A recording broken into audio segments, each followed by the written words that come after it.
മുസലാസില സദ്ഖണ്ഡ ഹലോദ്യത്കരപങ്കജം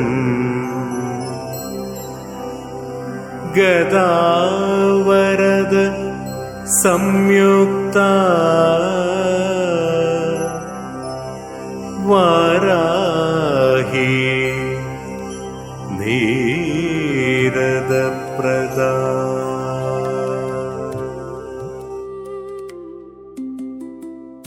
ബഹുമാന്യ ഭക്തജനങ്ങളെ, നൂറ്റാണ്ടുകളുടെ പഴമ വിളിച്ചോതുന്നതും പ്രകൃതി ഭംഗിയാൽ അനുഗ്രഹീതവുമായിട്ടുള്ള ഈ നാടിൻ്റെ കാവൽ വിളക്കായി ചൈതന്യമായി നിലകൊള്ളുന്ന പുണ്യസങ്കേതമാണ് പിണക്കോട്ട് കോണം പഞ്ചേമ തെക്കത്. ഈ തിരുസന്നിധിയിൽ വച്ച് 2025 ജൂൺ മാസം 13 ഭക്ത്യാദരപൂർവ്വം നടത്തിയ അഷ്ടമംഗല ദേവപ്രശ്നത്തിലും അതിനെ തുടർന്ന് നടത്തിയ 2ഓളം ദേവപ്രശ്നങ്ങളിലും തെളിഞ്ഞ ദേവഹിതപ്രകാരം ഈ പുണ്യസങ്കേതം നാടിൻ്റെ പൊതുസ്വത്തായി ഒരു മഹാക്ഷേത്രമായി പുനർനിർമ്മിക്കുവാൻ നിശ്ചയിച്ചിരിക്കുകയാണ്. ദേവപ്രശ്ന വിധി പ്രകാരം ഈ ക്ഷേത്രത്തിന് ശ്രീ വരാഹി പഞ്ചമി ദേവീക്ഷേത്രം എന്ന് നാമകരണം ചെയ്യുകയും ക്ഷേത്രകാര്യങ്ങൾ സുഗമമായി നടത്തുന്നതിന് വേണ്ടി പിണക്കോട്ട് കോണം ശ്രീ വരാഹി പഞ്ചമി ദേവി ക്ഷേത്ര ട്രസ്റ്റ് രൂപീകരിക്കുകയും ചെയ്തിട്ടുണ്ട്.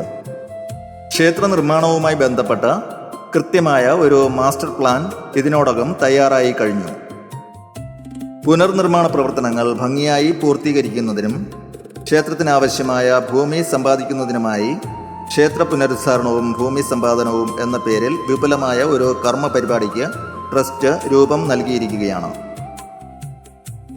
ഈ മഹാസംരംഭത്തിന് ഏതാണ്ട് 1,25,00,000 രൂപ ചെലവ് പ്രതീക്ഷിക്കുന്നു. ആയതിനാൽ ഭഗവതിയുടെ ഈ പുണ്യകർമ്മം വിജയപ്രദമാക്കുവാൻ എല്ലാ നാട്ടുകാരുടെയും ഭക്തജനങ്ങളുടെയും സാമ്പത്തികവും ശാരീരികവുമായ സഹായ സഹകരണങ്ങളും പ്രാർത്ഥനകളും സവിനയം പ്രതീക്ഷിച്ചുകൊള്ളുന്നു. ഹൈന്ദവ വിശ്വാസപ്രകാരം വരാഹരൂപം പൂണ്ട ആദിപരാശക്തിയാണ് വരാഹി ദേവി. ദേവിക്ക് പന്നിയുടെ മുഖവും മനുഷ്യ ശരീരവുമാണ് ഉള്ളത്. തൃക്കൈകളിൽ കലപ്പ, ദണ്ഡ്, ഗദ, വാൾ, മണി എന്നിവയോടൊപ്പം വരദമുദ്രയും ദേവി ധരിച്ചിരിക്കുന്നു. ഈ ഭഗവതി പഞ്ചുരുളി, പന്നിമുഖി, ദണ്ഡനാഥ, സേനാനായകി, അഷ്ടലക്ഷ്മി, ദാരിദ്ര്യനാശിനി, സമയേശ്വരി, പാതിരാ പഞ്ചമി, രാത്രി ഭഗവതി, വാർത്താളി തുടങ്ങി വിവിധങ്ങളായ നാമങ്ങളിൽ അറിയപ്പെടുന്നു. പൊതുവെ കഠിനമായ വ്രതങ്ങളോ പൂജാനിഷ്ഠകളോ കൂടാതെ തന്നെ ഭക്തരിൽ വളരെ വേഗം പ്രസാദിക്കുന്ന കാരുണ്യമൂർത്തിയാണ് വരാഹി ദേവി. ദിവ്യരായ സപ്തമാതാക്കളിൽ 5ാമത്തെ ദേവിയാണ് ശ്രീ വരാഹി ദേവി. ദേവി മാഹാത്മ്യത്തിലെ രക്തബീജ വധസമയത്താണ് ഭഗവതി ഉൾപ്പെടെയുള്ള സപ്തമാതൃക്കൾ അവതാരമെടുത്തത്. മഹാവിഷ്ണുവിൻ്റെ വരാഹ അവതാരത്തിൻ്റെ ചൈതന്യ സ്വരൂപമായും വരാഹി ദേവി ആരാധിക്കപ്പെടുന്നു. മഹാലക്ഷ്മിയുടെ താന്ത്രിക രൂപമായ ഈ ജഗദംബിക ഭക്തരുടെ സർവ്വ ദാരിദ്ര്യവും ദുരിതങ്ങളും നിശേഷം ഇല്ലാതാക്കുന്നവളാണ്. ആദിശക്തിയായ ദുർഗാ ഭഗവതിയുടെ സർവ്വ സൈന്യാധിപതിയായും അഷ്ടലക്ഷ്മിമാരുടെ ഐക്യരൂപമായും കാലത്തിൻ്റെ അധിപതിയായ സമയേശ്വരിയായും ദേവി വിളങ്ങുന്നു. ഭൂമിദേവിയുടെ ചൈതന്യമായും ശത്രുദോഷങ്ങളെ സ്തംഭിപ്പിക്കുന്നവളായും ഭക്തർക്ക് ഇഷ്ടവരദായിനിയായും വരാഹി ദേവി പ്രകീർത്തിക്കപ്പെടുന്നു. ഐശ്വര്യം, സമ്പത്ത്, വിജയം, ദുഃഖനാശം എന്നിവയുടെ മൂർത്തീഭാവമായ വരാഹി ദേവിയെ ആരാധിക്കുവാൻ ഏറ്റവും വിശേഷപ്പെട്ട പുണ്യദിനമായി കണക്കാക്കപ്പെടുന്നത് ഓരോ മലയാള മാസത്തിലെയും പഞ്ചമി തിഥിയാണ്. നൂറ്റാണ്ടുകളുടെ പാരമ്പര്യവും ആത്മീയ ചൈതന്യവും തുടിക്കുന്നതാണ് ഈ പുണ്യസങ്കേതം. 300 വർഷങ്ങൾക്ക് മുൻപ് പ്രശസ്തമായ പേരൂർ തറവാടിൻ്റെ ഭാഗമായ കുഞ്ചാളി വിളാകം ശാഖയിൽപ്പെട്ട കുടുംബാംഗങ്ങളാണ് ഈ തെക്കത് സ്ഥാപിച്ചത്. ഈ സന്നിധാനത്തിന് വടക്കുമാറി പ്രകൃതി രമണീയമായ കാവും കുളവും ഉണ്ടായിരുന്നു. അവിടെ നാഗദേവതമാരെയും യക്ഷിയമ്മയെയുമാണ് ഭക്ത്യാദരപൂർവ്വം പൂജിച്ചു പോന്നിരുന്നത്.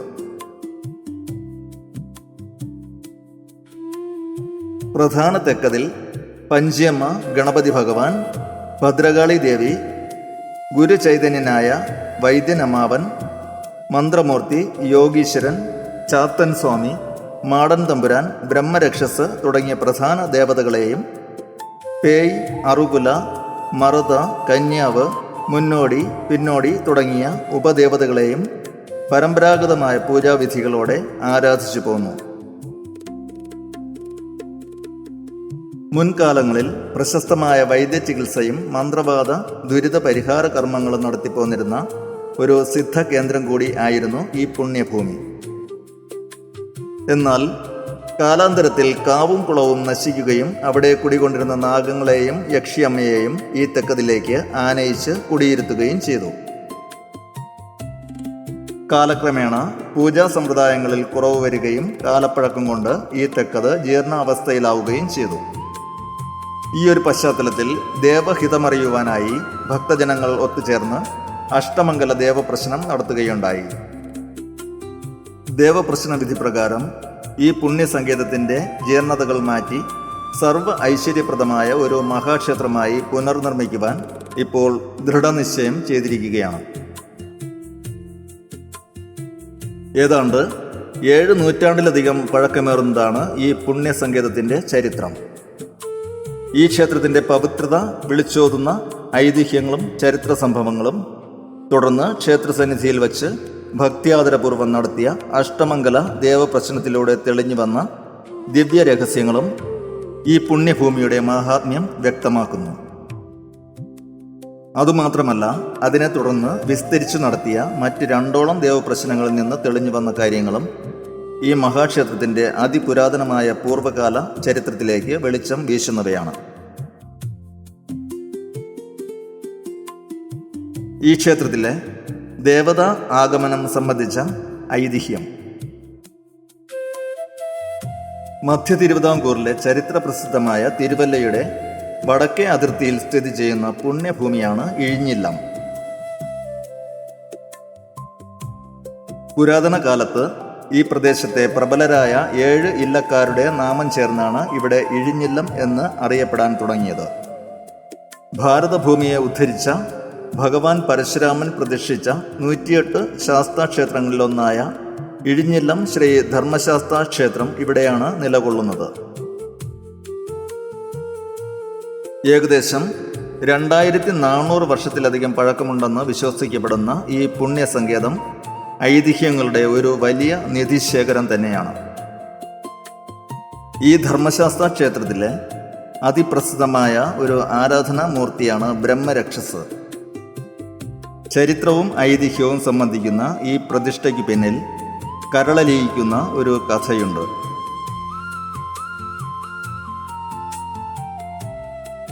തിരുവിതാംകൂർ മഹാരാജാവായിരുന്ന ശ്രീ അനിഴന്തിരുനാൾ മാർത്താണ്ഡവർമ്മ മഹാരാജാവിൻ്റെ അത്യന്തം വിശ്വസ്തനും ആശ്രിതനുമായിരുന്നു നെടുമ്പ്രത്ത് നമ്പൂതിരി. ഇദ്ദേഹത്തെ ചില പകപോക്കലുകളുടെ ഭാഗമായി ശത്രുക്കൾ ഈ ക്ഷേത്ര പരിസരത്ത് വെച്ച് ക്രൂരമായി കൊലപ്പെടുത്തുകയുണ്ടായി. അകാലത്തിൽ പൊലിഞ്ഞുപോയ നെടുമ്പ്രത്ത് നമ്പൂതിരിയുടെ ആത്മാവാണ് പിൽക്കാലത്ത് ഇവിടെ ബ്രഹ്മരക്ഷസായി കുടികൊണ്ടതെന്നാണ് വിശ്വാസം. തിരുവനന്തപുരം ശ്രീ പത്മനാഭസ്വാമി ക്ഷേത്രവുമായും അഭേദ്യമായ ഒരു ബന്ധം ഈ ബ്രഹ്മരക്ഷസിന് ഉണ്ടെന്നും പറയപ്പെടുന്നു. കാലാന്തരത്തിൽ ഇഴിഞ്ഞില്ലത്തെ ക്ഷേത്രഭരണം കൈയാളിയിരുന്ന പ്രബലരായ കുടുംബക്കാർ പല ശാഖകളായി പിരിഞ്ഞുമാറി താമസിക്കുവാൻ തുടങ്ങി. അതിൽ പ്രധാനപ്പെട്ട ഒരു വംശാവലി കൊല്ലം ജില്ലയിലെ പടിഞ്ഞാറെ കല്ലടയിലേക്ക് തങ്ങളുടെ താമസം മാറ്റുകയുണ്ടായി. അവിടെ ഇടത്തോട്ടുവ എന്ന പുണ്യസ്ഥലത്ത് ശിവശക്തി ചൈതന്യങ്ങൾ ഒന്നുചേരുന്ന ഒരു മഹാക്ഷേത്രം നിർമ്മിച്ചു. അർദ്ധനാരീശ്വരി സങ്കല്പത്തിലുള്ള അപൂർവ പ്രതിഷ്ഠയാണ് ഈ ക്ഷേത്രത്തിൻ്റെ പ്രധാന ആകർഷണം.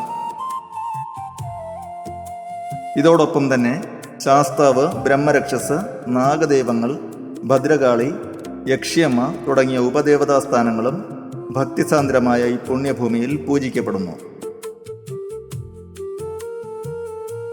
ഈ ക്ഷേത്രത്തിൻ്റെ ഭരണം നടത്തിയിരുന്നവരെ പേരൂർ തറവാട്ടുകാർ എന്നാണ് വിളിച്ചു വന്നിരുന്നത്. ഇന്ന് ഈ ക്ഷേത്രത്തിൻ്റെ പേര് കുന്നുവള്ളിൽ ദേവീക്ഷേത്രം എന്നാണ്. ഇപ്പോഴും ഈ ക്ഷേത്രത്തിൻ്റെ ഭരണം നടത്തുന്നത് പേരൂർ തറവാടുമായി ബന്ധമുള്ളവരാണ്. ഏതാണ്ട് 7 നൂറ്റാണ്ടുകൾക്ക് മുൻപ് പടിഞ്ഞാറെ കല്ലടയിലെ ഈ ദേവീക്ഷേത്രത്തിൻ്റെ ഭരണം നടത്തിയിരുന്ന പേരൂർ കുടുംബത്തിൽ നിന്നും 2 സഹോദരിമാർ പാങ്ങപ്പാറ ഗ്രാമത്തിൽ എത്തുകയും അതിൽ ഒരാൾ വൈവാഹിക ബന്ധത്തിലൂടെ ഈ കുടുംബത്തിൽ വന്നു ചേർന്നപ്പോൾ ഒപ്പമുണ്ടായിരുന്ന ജ്യേഷ്ഠ സഹോദരിയായിരുന്നയാൾ അവരോടൊന്നിച്ച് അതേ കുടുംബത്തിലെ തന്നെ അംഗമായി ചേർന്നു. അവർ ദേവി ചൈതന്യം സാളഗ്രാമത്തിൽ ആവാഹിച്ചു കൊണ്ടുവരികയും മഹാനായ യോഗിവര്യനാൽ വിഗ്രഹപ്രതിഷ്ഠ നടത്തുകയും ചെയ്തു. ഗുരുസ്ഥാനത്ത് നിന്ന് വിഗ്രഹപ്രതിഷ്ഠ നടത്തിയ യോഗിവര്യന്റെ സാന്നിധ്യം ഇപ്പോഴും നിറഞ്ഞു നിൽക്കുന്നതായി കാണുന്നു. അങ്ങനെ അവിടെ പേരൂർ പഞ്ചേമ ക്ഷേത്രവും പേരൂർ കുടുംബവും ഉടലെടുത്തു. പടിഞ്ഞാറെ കല്ലടയിൽ നിന്നും ഇവിടെ എത്തിയ ജ്യേഷ്ഠ സഹോദരി നിത്യബ്രഹ്മചാരിണിയായി ദേവിയെ ഉപാസിച്ച് കഴിയുകയായിരുന്നു. പരാശക്തിയുടെ അനുഗ്രഹങ്ങൾ സന്തതി പരമ്പരയിലൂടെ നിലനിന്നിരുന്ന ഈ കുടുംബക്കാർ സ്ഥലത്തെ പ്രധാന സ്ഥാനികളായി തീർന്നു. അവർ ക്ഷേത്രഭരണം നിർവഹിച്ചു പോന്നു. ശക്തിയുക്തമായ ഈ ക്ഷേത്രത്തെ പേരൂർ പഞ്ചേമയായും പഞ്ചമി വരാഹി ക്ഷേത്രമെന്നുമാണ് മുൻകാലത്ത് അറിയപ്പെട്ടിരുന്നത്. 8 വീട്ടിൽ പിള്ളമാരും മാടമ്പിമാരും രാജാധികാരത്തെ ചോദ്യം ചെയ്ത് പ്രഭുക്കന്മാരായി കഴിഞ്ഞിരുന്ന കാലഘട്ടത്തിൽ ശ്രീ അനിടം തിരുനാൾ മാർത്താണ്ഡവർമ്മ മഹാരാജാവ് വേഷപ്രസന്നനായി ഈ ക്ഷേത്രത്തിൽ അഭയം പ്രാപിച്ചതായി പറയപ്പെടുന്നു. 8 വീട്ടിൽ പിള്ളമാരുടെ കാര്യാലോചനാ യോഗം കാര്യവട്ടത്ത് ചേർന്നുകൊണ്ടിരുന്ന സമയമായിരുന്നു അത്. പേരൂർ പഞ്ചേമ്മയുടെ അനുഗ്രഹം സിദ്ധിച്ച മഹാരാജാവ് അന്നത്തെ കാരണവരായിരുന്ന പേരൂർ പിള്ളയുടെ സഹായത്തോടെ സുരക്ഷിതനായി ആറ്റിങ്ങൽ വഴി കിളിമാനൂരിലേക്ക് കടന്നിട്ടുള്ളതായിട്ടാണ് പഴമക്കാർ പറയുന്നത്. ദേവീപ്രസാദത്തിൽ സന്തുഷ്ടനായ തിരുമനസ് ഈ തറവാട്ടിലേക്ക് ഇരുകരകളിലുള്ള പുരയിടങ്ങളും 1000 പറ നെൽപ്പാടങ്ങളും നൽകിയത്രേ. ഈ രാജവിളംബരം രേഖപ്പെടുത്തിയ ചെമ്പ് തകിട് പേരൂർ പിള്ളയ്ക്ക് നൽകിയിരുന്നു. പിന്നീട് സർക്കാർ രേഖയിൽ പെടുത്തുവാനായി കൊട്ടാരത്തിലേക്ക് തന്നെ തിരികെ കൊണ്ടുപോവുകയാണ് ഉണ്ടായത്. പല അത്ഭുതങ്ങൾക്കും സാക്ഷ്യം വഹിച്ചിട്ടുള്ള പേരൂർ പഞ്ചേമ ക്ഷേത്രം കാലക്രമേണ പേരൂർ തറവാട് ഭാഗം വയ്പിലൂടെ പല ശാഖകളായി പിരിയുകയും അതിൽ ഒരു ശാഖയായ കുഞ്ചാളിവിളാകം ശാഖയിൽപ്പെട്ട കുടുംബക്കാർ കാര്യവട്ടത്തിന് സമീപം പിണക്കോട്ട് കോണം എന്ന സ്ഥലത്ത് ഏതാണ്ട് 300 വർഷങ്ങൾക്ക് മുൻപ് തെക്കത് നിർമ്മിച്ച് ആരാധിച്ചു പോന്നിരുന്നു. ഈ തെക്കതിലും പഞ്ചേമ സാന്നിധ്യവും യോഗിവര്യനായ ഗുരുവിൻ്റെ സാന്നിധ്യവും തെളിഞ്ഞിരുന്നു. 1992 ജൂൺ മാസത്തിൽ പേരൂർ പഞ്ചേമ തെക്കതിൽ അഷ്ടമംഗല ദേവപ്രശ്നം വെച്ച് തെക്കത് പുനർനിർമ്മിച്ചപ്പോൾ പേരൂർ രാജരാജേശ്വരി ക്ഷേത്രമായി നാമകരണം ചെയ്തു. കാര്യവട്ടം ശ്രീ ധർമ്മശാസ്ത്ര ക്ഷേത്രവും മുൻകാലത്ത് ഈ കുടുംബത്തിൻ്റെ കീഴിലായിരുന്നു. ഇഴിഞ്ഞില്ലത്ത് നിന്ന് തന്നെയാണ് കാര്യവട്ടം ശ്രീ ധർമ്മശാസ്ത്ര ദേവചൈതന്യവും ആവാഹിക്കപ്പെട്ട് കൊണ്ടുവന്നിട്ടുള്ളത്. പേരൂർ രാജരാജേശ്വരി ക്ഷേത്രവുമായും കാര്യവട്ടം ശ്രീ ധർമ്മശാസ്ത്ര ക്ഷേത്രവുമായും പിണക്കോട്ടുകോണം പഞ്ചേമ ക്ഷേത്രത്തിന് അഭേദ്യമായ ബന്ധമാണ് ഉള്ളതെന്ന് ദേവപ്രശ്നത്തിൽ തെളിഞ്ഞു. 30 വർഷങ്ങൾക്ക് മുൻപ് പിണക്കോട്ടുകോണം പഞ്ചേമ തെക്കതിൽ ചെറിയ നവീകരണ പ്രവർത്തനങ്ങൾ നടത്തുകയും ഗുരുവര്യനായ വൈദ്യനമ്മാവൻ്റെ അരുൾപ്പാട് അനുസരിച്ച് മുൻവശത്ത് ഒരു ക്ഷേത്ര മാതൃകയിലുള്ള ആലയം നിർമ്മിച്ച് താമരയിൽ കൊത്തിയ പീഠവും ദണ്ഡും വച്ച് പൂജിച്ചു പോന്നിരുന്നു. ഈ പീഠവും ദണ്ഡും 700 വർഷങ്ങൾക്ക് മുൻപ് പടിഞ്ഞാറെ കല്ലടയിൽ നിന്നും ആവാഹിച്ചു കൊണ്ടുവന്ന ദേവീ ചൈതന്യമാണെന്നും മൂലസ്ഥാനമായ പേരൂർ പഞ്ചേമയാണെന്നും ഈ തെക്കതിലെ പഞ്ചേമ സാന്നിധ്യം മൂലസ്ഥാനത്തു നിന്നും വന്ന പഞ്ചേമ ചൈതന്യത്തിൽ ലയിക്കുകയും ചെയ്തു എന്നുമാണ് ദേവപ്രശ്നത്തിൽ തെളിഞ്ഞത്. ഈ കാര്യങ്ങൾ ഊട്ടിയുറപ്പിക്കുന്നതിന് വേണ്ടി 2ഓളം ദേവപ്രശ്നങ്ങൾ ക്ഷേത്രത്തിൽ നടത്തി. ഈ ദേവപ്രശ്നങ്ങളിൽ നിന്നും തെളിഞ്ഞു കണ്ടത് ഇവിടത്തെ ദേവീ ചൈതന്യം 700 വർഷങ്ങൾക്ക് മുൻപ് സാളഗ്രാമത്തിൽ പ്രതിഷ്ഠിച്ചു പൂജിച്ചു പോന്നിരുന്ന ശ്രീ വരാഹി പഞ്ചമി ദേവി ആയിരുന്നു എന്നുമാണ്. ഇവിടെ ക്ഷേത്രം പുനർനിർമ്മിക്കുമ്പോൾ ശ്രീ വരാഹി പഞ്ചമി ദേവിയെ 6 കൈകളോട് കൂടിയ രൂപത്തിൽ പ്രതിഷ്ഠിക്കണമെന്നും ദേവപ്രശ്നങ്ങളിൽ തെളിഞ്ഞു. ഉപദേവതകളായി ശ്രീ ഗണപതി, ഭദ്രകാളി, യക്ഷിയമ്മ, ഗുരുവര്യനായ വൈദ്യൻ അമ്മാവൻ, മാടൻ സ്വാമി, ചാത്താൻ സ്വാമി, ബ്രഹ്മരക്ഷസ്, നാഗങ്ങൾ, മന്ത്രമൂർത്തി, യോഗീശ്വരൻ, സമാധി തുടങ്ങിയ ദേവീദേവന്മാർക്കും ആലയങ്ങൾ നിർമ്മിക്കുവാൻ ദേവപ്രശ്നത്തിൽ നിർദ്ദേശിക്കുകയുണ്ടായി. 2025 ജൂൺ മാസം 13-ാം തീയതി ക്ഷേത്രാങ്കണത്തിൽ നടത്തിയ അഷ്ടമംഗല ദേവപ്രശ്നം വഴി പുനരുദ്ധാരണ പ്രവർത്തനങ്ങൾക്ക് തുടക്കം കുറിക്കുകയുണ്ടായി. പ്രസിദ്ധ ദേവജ്ഞനായ ഡോക്ടർ തൃക്കുന്നപ്പുഴ ഉദയകുമാർ അവர்களுടെ മുഖ്യ കാർമ്മികത്വത്തിൽ നടത്തിയ ദേവപ്രശ്നത്തിൽ അജയ് തൃക്കുന്നപ്പുഴ എന്ന ദേവജ്ഞനും പങ്കെടുത്തു. പ്രസ്തുത കർമ്മത്തിന് അനേകം ഭക്തജനങ്ങൾ സാക്ഷ്യം വഹിക്കുകയുണ്ടായി. തുടർന്ന് ജൂലൈ മാസം 10-ാം തീയതി ഡോക്ടർ തൃക്കുന്നപ്പുഴ ഉദയകുമാറിൻ്റെയും ചെങ്ങന്നൂർ രാകേഷിൻ്റെയും നേതൃത്വത്തിൽ വീണ്ടും ഒരു ദേവപ്രശ്നം നടത്തുകയും ക്ഷേത്രതന്ത്രിയായി പെരിയമന ഉത്രം കൃഷ്ണൻ പോറ്റിയെയും ക്ഷേത്ര ദേവജ്ഞനായി ആലപ്പുറം സുരേഷ് രാമചന്ദ്രനെയും തിരഞ്ഞെടുക്കുകയുണ്ടായി. ക്ഷേത്രത്തിൻ്റെ ആചാരവിധി പ്രകാരമുള്ള പുനരുദ്ധാരണ പ്രവർത്തനങ്ങൾ നടത്തുന്നതിനായി ക്ഷേത്രഭരണത്തിലും ഉടമസ്ഥതയിലും പരിപൂർണ ചുമതലയുള്ള ഒരു ട്രസ്റ്റ് രൂപീകരിക്കേണ്ടത് അത്യാവശ്യമായി വന്നു. തന്മൂലം ക്ഷേത്രവിശ്വാസികളായ ഭക്തജനങ്ങൾക്ക് മുഴുവൻ പ്രാതിനിധ്യമുള്ള പിണക്കോട്ടുകോണം ശ്രീ വരാഹി പഞ്ചമി ദേവി ട്രസ്റ്റ് 97/2025 കാര്യവട്ടം എന്ന നാമകരണത്തിൽ രജിസ്റ്റർ ചെയ്ത് പ്രവർത്തനം ആരംഭിച്ചു കഴിഞ്ഞു. നമ്മുടെ നാട്ടിലെ എല്ലാ ക്ഷേത്രവിശ്വാസികൾക്കും ട്രസ്റ്റിൽ ഭാരവാഹികളോ അംഗങ്ങളോ ആകാൻ സാധിക്കുന്നതാണ്. ഇതിൻ്റെ ആദ്യപടിയായി ക്ഷേത്രത്തിലെ ഭൂമി സംബന്ധിച്ച ഉടമസ്ഥാവകാശം 16/1/2025 കഴക്കൂട്ടം സബ് രജിസ്ട്രാർ ഓഫീസിൽ വച്ച് രജിസ്റ്റർ ചെയ്യുകയുണ്ടായി. അതോടൊപ്പം ക്ഷേത്രത്തിൻ്റെ അഭിവൃദ്ധി മുൻനിർത്തി ക്ഷേത്രത്തോട് ചേർന്നുള്ള 2.5 സെന്റ് ഭൂമിയും ക്ഷേത്രത്തിൻ്റെ വടക്കു ഭാഗത്തുള്ള 2 സെന്റ് ഭൂമിയും കൂടി ട്രസ്റ്റിൻ്റെ പേരിൽ വിലയ്ക്ക് വാങ്ങി രജിസ്റ്റർ ചെയ്തിട്ടുണ്ട്. ക്ഷേത്ര പുനർനിർമ്മാണത്തിനായി ദേവസ്വം ബോർഡ് സ്ഥപതി കെ മുരളീധരൻ നായരുടെ നേതൃത്വത്തിൽ പ്രശസ്ത എഞ്ചിനീയറും ചിത്രകാരനും ശില്പിയുമായ പൂജപ്പുര രാജേഷിൻ്റെ മേൽനോട്ടത്തിൽ ഒരു മാസ്റ്റർ പ്ലാൻ തയ്യാറാക്കിയിട്ടുണ്ട്. കൂടാതെ ക്ഷേത്രത്തിലേക്കുള്ള ഗതാഗത സൗകര്യങ്ങൾക്ക് വേണ്ടി കുറച്ചുകൂടി ഭൂമി വാങ്ങേണ്ടതായിട്ടുള്ളതിനാൽ ക്ഷേത്ര പുനർനിർമ്മാണവും ഭൂമി സമ്പാദനവും എന്ന പേരിൽ ഒരു കർമ്മ പരിപാടിക്ക് രൂപം നൽകുകയും ചെയ്തു. ആയതിലേക്ക് ഏതാണ്ട് 1,25 ലക്ഷത്തോളം രൂപ ചെലവ് പ്രതീക്ഷിക്കുന്നു. ഭൂമി വാങ്ങിയ വകയിലും ബാലാലയ നിർമ്മാണ പ്രവർത്തനത്തിനും പരിഹാര പൂജാകർമ്മങ്ങൾ ചെയ്യുന്നതിലേക്കുമായി 11,50,000 രൂപ ചെലവാവുകയുണ്ടായി. ഭക്തജനങ്ങളുടെ സാമ്പത്തിക സഹായങ്ങൾ കൊണ്ട് ഇതുവരെയുള്ള പ്രവർത്തനങ്ങൾ സുഗമമായി നടത്തുവാൻ സാധിച്ചു. എല്ലാ നല്ലവരായ നാട്ടുകാരുടെയും വിശ്വാസികളുടെയും ഭക്തജനങ്ങളുടെയും സഹായ സഹകരണങ്ങൾ കിട്ടിയാൽ മാത്രമേ ക്ഷേത്രത്തിൻ്റെ പുനർനിർമ്മാണം നല്ല രീതിയിൽ പൂർത്തീകരിക്കുവാൻ സാധിക്കുകയുള്ളൂ. ക്ഷേത്ര ട്രസ്റ്റിൻ്റെ പേരിൽ state bank of India Kariavattom ബ്രാഞ്ചിൽ പിണക്കോട്ടുകോണം ശ്രീ വരാഹി പഞ്ചമി ദേവി ക്ഷേത്ര ട്രസ്റ്റ് എന്ന പേരിൽ ഒരു കറണ്ട് അക്കൗണ്ട് രൂപീകരിച്ചു. സാമ്പത്തിക ഇടപാടുകൾ എല്ലാം ഈ അക്കൗണ്ട് വഴിയാണ് നടത്തുന്നത്. പിണക്കോട്ടുകോണം വാഴുമമ്മേ ശ്രീവരാഹി ദേവി മംഗളരൂപിണി